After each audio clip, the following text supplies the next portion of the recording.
माझं ना एक 2 वर्षापूर्वी जळगावला व्याख्यान होतं. तिथे एका चॅनेलचा जो प्रमुख होता तो म्हणाला की मुलं अनुकरण करतात हे तुम्ही बोलताना सांगितलं होतं. आणि मी घरी आलो थकून कामावरनं की मी दिवसभरात मोबाईलमध्ये कोणाचे मेसेजेस आलेत, कोणाला उत्तर द्यायचे, मेल आल्यात हे बघून घ्यायचो. तर माझी मुलगी 3-3.5 वर्षाची, ती सारखी मग मोबाईल घेऊन बसायला लागली, ऐकेन अशी झाली.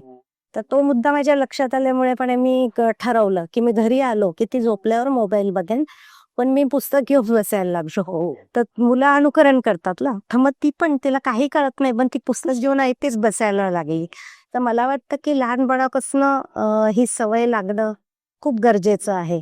तुम्ही वाचायला पाहिजे. आता कसं वाचायला पाहिजे तर पुस्तकं तुम्हाला सांगतात, तुमच्या कॉन्शियसला सांगतात की ते चांगलं कुठलं आणि वाईट कुठलं. मी खूप वाचतो असं जर म्हटलं तर तुम्ही जेव्हा वाचत जाता त्यातलं पोल बाजूला पडत जातं, चांगलं चांगलं तुमच्या बरोबर येतं आणि मग तुम्हाला शिस्त लागते एक वाचनाची की हे बाजूला केलं पाहिजे, हेच मी वाचलं पाहिजे.